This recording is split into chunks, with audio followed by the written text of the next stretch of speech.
A to B to study की YouTube channel में आप सभी का स्वागत है। दोस्तों आज की जो हमारी क्लास है ये डिप्लोमा इन फार्मेसी की चौथी क्लास होने वाली है। दोस्तों हमारी 3 वीडियो क्लासेस ऑलरेडी हमारे चैनल पर अपलोड कर दी गई है। अगर आपने उन वीडियो को नहीं देखा है तो उन वीडियो को अवश्य देख लें। ये हमारी चौथी क्लास है जिसमें हम गति यानी कि मोशन की चैप्टर को कवर करेंगे। तो दोस्तों वीडियो पर लास्ट तक बने रहें और अगर चैनल पर पहली बार विजिट कर रहे हैं तो चैनल को सब्सक्राइब अवश्य कर लें। वीडियो को अपने दोस्तों के साथ शेयर करना न भूलें। तो दोस्तों स्टार्ट करते हैं हमारी आज की ये क्लास। दोस्तों हमारा जो चैप्टर है ये गति यानी मोशन से ही रिलेटेड है। तो सबसे पहले हम गति के बारे में ही बात कर लेते हैं। गति का जो डेफिनेशन होगा वो देख लेते हैं हम। यदि किसी वस्तु की स्थिति में एक निश्चित बिंदु के सापेक्ष लगातार परिवर्तन होता रहता है तो वह वस्तु गति की अवस्था में कही जाती है। दोस्तों अगर किसी वस्तु में लगातार गति हो रही हो यानी उसकी जो स्थिति हो लगातार बदल रही हो तो उसे ही हम गति कहते हैं। बहुत ही आसान है समझना इसको। गति 2 प्रकार के होते हैं। एक होता है आपका एक विमीय गति और एक आपका होता है द्विविमीय गति या फिर त्रिविमीय गति। अब देख लेते हैं सबसे पहले एक विमीय गति क्या होता है। दोस्तों एक विमीय गति जो होता है यानी कि मोशन इन वन डायमेंशन, यदि किसी वस्तु की गति में समय के साथ परिवर्तन किसी एक निर्देशांक के सापेक्ष होता है तो इस प्रकार की गति को हम विमीय गति कहते हैं। अब दोस्तों देख लेते हैं गति से संबंधित कुछ परिभाषाएं जो कि बहुत ही मोस्ट इंपॉर्टेंट है और परिभाषाएं अगर आपको याद रहेंगी तभी आप न्यूमेरिकल बेस्ड क्वेश्चन भी सॉल्व कर पाएंगे। सबसे पहला हमारा पॉइंट है दूरी। दोस्तों दूरी यानी डिस्टेंस जिसे कि हम डी से डिनोट करते हैं, बहुत ही इंपॉर्टेंट है। किसी वस्तु द्वारा तय किए गए कुल पथ की लंबाई को उस वस्तु द्वारा चली गई दूरी को दूरी कहते हैं। यह एक अदिश राशि है। दोस्तों दूरी जो है ये अदिश राशि है, एग्जाम में पूछा जाता है और दूरी को जो हम है डी से डिनोट करते हैं, डिस्टेंस जिसे कहते हैं। दोस्तों एग्जाम में न्यूमेरिकल बेस्ड क्वेश्चन सबसे ज़्यादा पूछे जाते हैं गति यानी मोशन के चैप्टर से। पर अगर आपको इसका डिफिनेशन वगैरह नहीं पता रहेगा तो आप न्यूमेरिकल बेस्ड क्वेश्चन नहीं कर पाएंगे। हम इस वीडियो को इस चैप्टर को कंप्लीट करके आपको न्यूमेरिकल बेस्ड क्वेश्चन भी कराएंगे जो कि एग्जाम में पूछे जाते हैं। नेक्स्ट हमारा है विस्थापन। दूसरा दोस्तों हमारा है विस्थापन। विस्थापन यानी कि डिस्प्लेसमेंट। किसी वस्तु की प्रारंभिक व अंतिम स्थितियों के बीच का जो न्यूनतम दूरी होती है उसे उस वस्तु का विस्थापन कहते हैं। दोस्तों याद रखिएगा विस्थापन जो है ये आपकी सदिश राशि कहलाती है। तो इस बात को आप याद रखिएगा क्योंकि एग्जाम में पूछा जाता है अदिश और सदिश राशियाँ। तो विस्थापन जो है ये हमारी सदिश राशि है। अब दोस्तों नेक्स्ट हमारा है चाल यानी कि स्पीड। किसी वस्तु द्वारा एकांक समय में चली गई दूरी को उस वस्तु का चाल कहते हैं। चाल को जो मात्रक होता है वो होता है आपका मीटर पर सेकेंड। दोस्तों ये चाल जो है ये एक अदिश राशि है और चाल जो होता है इसका फार्मूला होता है चाल इक्वल टू दूरी बटा समय। दोस्तों दूरी जो है इसको हम डी से डिनोट करते हैं, वही टी जो होता है उसे टी से समय को डिनोट करते हैं। चाल को हम भी से डिनोट करते हैं यानी कि भी equal to d by t हम लिख सकते हैं। दोस्तों इस प्रकार दूरी का जो मात्रक होता है वो आपका मीटर होता है और टी जो यानी समय जो मात्रक होता है इसका सेकेंड होता है। तो अगर आप सेकेंड लिखेंगे तो आपका हो जाएगा मीटर पर सेकेंड। जिस प्रकार आप देख सकते हैं यहाँ पे दिया हुआ है मीटर पर सेकेंड। तो आप चाल को समझ गए होंगे। अब चलते हैं आगे। दोस्तों एक इसमें और इम्पॉर्टेंट है औसत चाल यानी कि एवरेज स्पीड।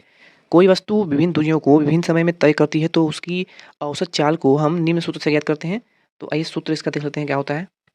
दोस्तों औसत चाल ज्ञात करने के लिए कुल दूरी को हम डिवाइड करेंगे कुल समय से, यानी कि औसत चाल ज्ञात करने के लिए जितनी भी दूरी चली गई है कुल दूरी को चलने में जितना समय लगा है उस समय से हमको उसके भाग देना होगा। तो आपकी औसत चाल जो होगी वो ज्ञात हो जाएगी। दोस्तों इसमें कुछ और भी इंपॉर्टेंट है जैसे कि यदि कोई वस्तु, आपको एग्जाम्पल के तौर पर बताते हैं, यदि कोई वस्तु कुल दूरी को आधी दूरी v1 चाल से व शेष दूरी को v2 चाल से तय करती है तो औसत चाल क्या होगी। तो दोस्तों इस प्रकार देख सकते हैं आप हैं कि आपकी जो दूरी है वो v1 चाल से व शेष दूरी को v2 चाल से, यानी कि जितनी दूरी जाती है उतनी दूरी आती है तो आपका जो 2v1 v2 by v1 plus v2 यानी कुल समय आपका हो जाएगा। इस प्रकार आप इसे सॉल्व कर पाएंगे। दोस्तों नेक्स्ट हमारा है वेग यानी वेलोसिटी। ये भी बहुत ही इंपॉर्टेंट है। किसी वस्तु द्वारा एकांक समय में तय किए गए विस्थापन को उस वस्तु का वेग कहते हैं। इसका मात्रक भी मीटर पर सेकंड होता है। दोस्तों वेग इक्वल टू विस्थापन बड़ा समय होता है। विस्थापन यानी कि इसे हम डी से डिनोट करते हैं जो कि दूरी का ही एक रूप है और टी यानी समय को टी से डिनोट करते हैं तो आपका यही मीटर पर सेकेंड हो जाएगा। इस प्रकार इसे आप याद कर सकते हैं। दोस्तों नेक्स्ट टॉपिक हमारा है त्वरण यानी कि एक्सक्लेरेशन। त्वरण जो है ये किसी वस्तु के वेग परिवर्तन की दर को ही त्वरण कहते हैं। त्वरण की जो सदिश राशि होती है और इसका जो मात्रक होता है वो मीटर पर सेकेंड स्क्वायर होता है। यहाँ पे आप फार्मूला याद कर सकते हैं equal to v by del t. दोस्तों इस फार्मूले पर न्यूमेरिकल बेस्ड क्वेश्चन बहुत अधिक मात्रा में पूछे जाते हैं, इसलिए अगर आपको फार्मूला याद होगा तो आप न्यूमेरिकल बेस्ड जो क्वेश्चन आते हैं वो बहुत ही आसानी से आप कर पाएंगे। दोस्तों अगला हमारा टॉपिक जो है वो बहुत ही मोस्ट इंपॉर्टेंट है, ऊपर की ओर गति के समीकरण।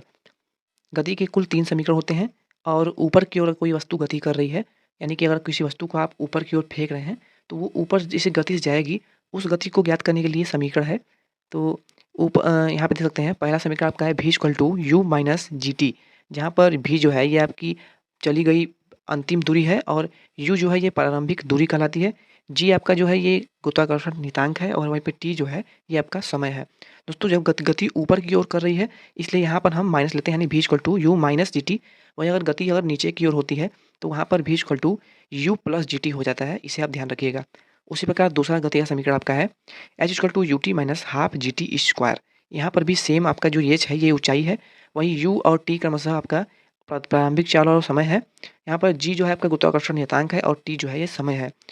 और तो आपका तीसरा फार्मूला है v equal to u square minus two g h, जो सेम इसी प्रकार यहाँ पे मात्रक इसके हैं, लेकिन ये आपका गति के तीसरे समीकरण को ज्ञात करने का फार्मूला है। तो जहाँ पर एच जो है ये वस्तु द्वारा प्राप्त ऊंचाई होती है।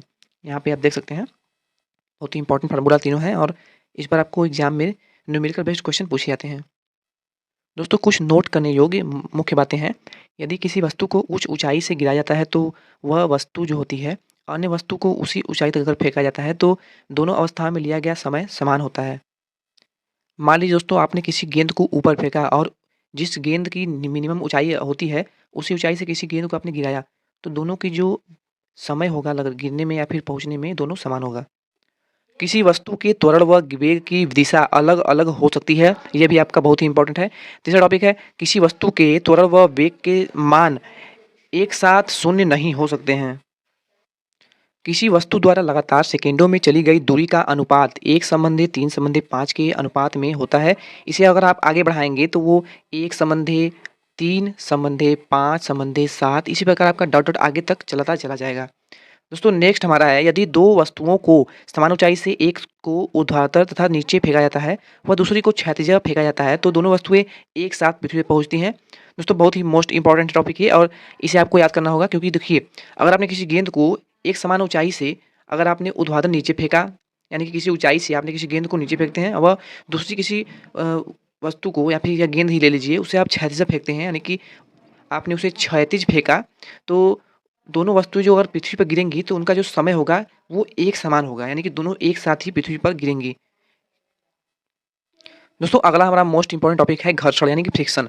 जब दो वस्तुएं संपर्क में रखी जाती हैं तो उनके पृष्ठों के मध्य लगने वाला जो बल होगा जो उनके बीच अपेक्षिक गति का विरोध करता है, उसे घर्षण बल कहते हैं तथा यह गुण घर्षण कहलाता है। घर्षण बल दो पिंडों की सतह के समान तथा लगी हुई गति के विरुद्ध कार्य करता है। घर्षण बल संपर्क में आए तलों अथवा गतिमान वस्तुओं के बीच अपेक्षिक गति को नष्ट करता है, यानी कि खत्म करता है, समाप्त करता है। घर्षण बल ससंजक तथा असंजक बलों के कारण होते हैं। जब किन्हीं दो तलों के में घर्षण बल अधिक होता है तो स्नेहक के द्वारा घर्षण बल कम कर दिया जाता है, यानी कि बेलनी घर्षण जो होता है वो आपके स्पर्शर्पी घर्षण के छोटा होता है, यानी कम होता है, यानी कि सर्पी घर्षण जो होती है इसकी मात्रा अधिक होती है। अब दोस्तों देख लेते हैं घर्षण के प्रकार यानी कि काइंड्स ऑफ फ्रिक्शन। घर्षण के कुल प्रकार आप देख लेते हैं। पहला आपका है स्थैतिक घर्षण यानी कि स्टैटिक फ्रिक्शन। वह घर्षण बल जो दो तलियों के बीच अपेक्षिक गति उत्पन्न होने से पहले कार्य करता है, उसे हम स्थैतिक घर्षण बल कहते हैं, यानी कि स्टैटिक फ्रिक्शनल फोर्स कहते हैं। अतः Fs is equal to F। दोस्तों दूसरा हमारा है सीमांत घर्षण यानी कि लिमिटिंग घर्षण। फ्रिक्शन के तीन प्रकार होते हैं और आरोपित बल F को थोड़ा सा बढ़ाने पर वस्तु गति नहीं करती। इससे तात्पर्य है कि स्थैतिक घर्षण बल Fn जिसे कहते हैं भी बढ़कर पुनः F के नए मान के बराबर हो जाता है। इस प्रकार जैसे जैसे F का मान यानी कि बल का मान यानी फोर्स का मान आपका जब बढ़ने लगता है, स्थैतिक घर्षण बल F8 जो है Fs जिसे स्थैतिक घर्षण बल को डिनोट करते हैं Fs से भी बढ़ता है। स्थैतिक घर्षण बल के इस अधिकतम मान को सीमांत घर्षण बल कहते हैं, यानी कि लिमिटिंग फ्रैक्शनल फोर्स कहते हैं। दोस्तों इसे हम फार्मूला जो इसका होता है F equal to mu s into r होता है, जहाँ पे आर जो है आपका घर्षण गुणांक है, वही म्यू एस जो है ये आपका स्थैतिक घर्षण गुणांक कहते हैं। नेक्स्ट दोस्तों है गतिक घर्षण। गतिक घर्षण प्रारंभ होने पर तलों के मध्य लगने वाला घर्षण बल नष्ट हो जाता है तथा एक समान गति बनाए रखने के लिए कुछ गम बल F की आवश्यकता होती है। गति के दौरान तलों के बीच लगने वाला जो घर्षण बल होता है उसको गतिक घर्षण बल कहते हैं। दोस्तों इतना ही इंपॉर्टेंट है। और गतिक घर्षण का जो फार्मूला होता है वो होता है आपका F के इक्वल टू म्यू के इंटू आर। F के जो है ये आपका गतिक घर्षण बल है और म्यू के जो है ये गति घर्षण बल गुणांक है, जहाँ पे आर जो आपका है ये फ्रिक्शन है, यानी कि घर्षण है। दोस्तों अब अगला देख लेते हैं न्यूटन के गति के नियम। दोस्तों मोस्ट इंपॉर्टेंट है, न्यूटन ने 3 गति के नियम दिए हुए थे, जिनमें तीनों ही बहुत ही मोस्ट इंपॉर्टेंट है अपने आप में। प्रथम नियम आपका है, इस नियम के अनुसार यदि कोई वस्तु विराम अवस्था में हो तो विराम अवस्था में ही रहेगी, और अगर गति की अवस्था में है तो गति की अवस्था में ही बनी रहेगी, जब तक आप उस पर कोई बाह्य बल आरोपित ना करें। जैसे दोस्तों अगर कोई गेंद है, अगर आप उसे फेंक देते हैं तो वो गति की अवस्था में रहती है, और जब उसे आप पकड़ते हैं तो वो गति की अवस्था उसकी रुक जाती है। अगर आप उसमें बीच में कुछ छेड़छाड़ नहीं करते हैं, यानी अगर उस गेंद को छूते नहीं हैं, तो वो गति अवस्था में करती रहेगी। मान लीजिए अगर गेंद आपने फेंका और गेंद अगर आपकी चलती ही रह जाएगी, अगर उसे कोई फ्रिक्शन नहीं लगेगा या फिर घर्षण का बल कम नहीं हो पाएगा, तो कोई ना कोई बल उस गेंद को रोकती है, तभी उस पर वो गेंद अवस्था उसकी जो होती है वो रुकती है, अन्यथा वो गति अवस्था में ही रह जाती है। तो इसे ही न्यूटन का प्रथम नियम कहते हैं, और इसे जड़त्व का नियम भी कहा जाता है। दोस्तों जड़त्व का जो नियम होता है ये न्यूटन के प्रथम नियम को ही फॉलो करता है। ये 3 प्रकार का होता है। एक होता है आपका विराम का जड़त्व, दूसरा होता है गति का जड़त्व, और तीसरा आपका होता है दिशा का जड़त्व। जड़त्व का नियम 3 होते हैं। दैनिक जीवन में जड़त्व के निम्नलिखित उदाहरण हैं, जैसे में बस के अचानक चलने पर बस में बैठे यात्री पीछे की ओर गिर जाते हैं। कोई खिलाड़ी ऊँची कूद लेने से पहले बहुत तेज़ दौड़ता है।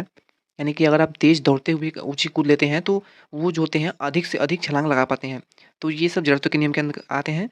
चलती हुई बस से उतरने पर यात्री आगे की ओर गिर पड़ते हैं। अगर दोस्तों आप चलती हुई बस से अगर अचानक से उतरते हैं तो आप आगे की ओर गिर पड़ते हैं। ये जड़त्व के नियम के आधार पर होता है। कंबल को डंडे से पीटने पर उसमें से धूल अलग हो जाता है। ये भी आपका घर्षण बल के अकॉर्डिंग ही होता है, और जड़त्व के कारण होता है। बस के अचानक रुकने पर यात्री आगे की ओर गिर जाते हैं। दूसरा नियम है यानी सेकंड लॉ, किसी वस्तु पर लगने वाला बल उस वस्तु के द्रव्यमान व वस्तु में बल के कारण उत्पन्न त्वरण के गुणनफल के बराबर होता है। यानी कि F is equal to m into A, यहाँ पर ए आपका त्वरण है, m आपका द्रव्यमान है, और F जो है ये आपका फोर्स है यानी कि बल है। दोस्तों बस इतने ही टॉपिक आपके चैप्टर में इम्पॉर्टेंट है। एक टॉपिक आपका इम्पॉर्टेंट और पूछा जाता है, और इसका जो फार्मूला होता है इसी का ज़्यादा यूज़ होता है, लीनियर मोमेंटम यानी कि रैखिक संवेग। किसी वस्तु के द्रव्यमान व वेग के गुणनफल को उसका रैखिक संवेग यानी कि पी जिसे डिनोट कहते हैं। दोस्तों पी जो है ये रैखिक संवेग को डिनोट करता है। P equal to m into b होता है, जहाँ पर एम जो है ये आपका द्रव्यमान है, वहीं भी जो है ये आपका वेलोसिटी यानी कि चाल है। दोस्तों यह एक सदिश राशि है, यानी कि रैखिक संवेग जो है ये एक सदिश राशि है, यानी इसको दिशा और परिमाण दोनों की आवश्यकता होती है। इसका जो मात्रक होता है वो आपका मीटर पर सेकंड होता है। ये आपको याद होना चाहिए, क्योंकि बिना मात्रक के आप किसी भी फार्मूले को, किसी भी क्वेश्चन को सॉल्व करने के बाद भी उसका राइट आंसर आप नहीं दे पाएंगे, क्योंकि एग्जाम में जो क्वेश्चन देते हैं उनके आपके मात्रक वगैरह चेंज किए जाते हैं, जिससे आप कन्फ्यूजन में हो जाएं और उसका सही आंसर न दे पाएँ। इसलिए आपको ये सब क्लियर होना चाहिए। तो दोस्तों आज की वीडियो में हमने पूरा गति के पूरे चैप्टर को कंप्लीट कर लिया है। अब नेक्स्ट वीडियो में हम आपको गति से रिलेटेड न्यूमेरिकल बेस्ड क्वेश्चन कराने का प्रयास करेंगे, और आपको समझाने का भी प्रयास करेंगे किस टाइप के प्रश्न एग्जाम में पूछे जाते हैं। तो दोस्तों वीडियो अगर अच्छी लगी हो तो वीडियो को लाइक अवश्य कर दें, और अगर चैनल पर पहली बार विजिट कर रहे हैं तो चैनल को सब्सक्राइब कर लें, जिससे हमारी हर वीडियो आपको मिलती रहेगी।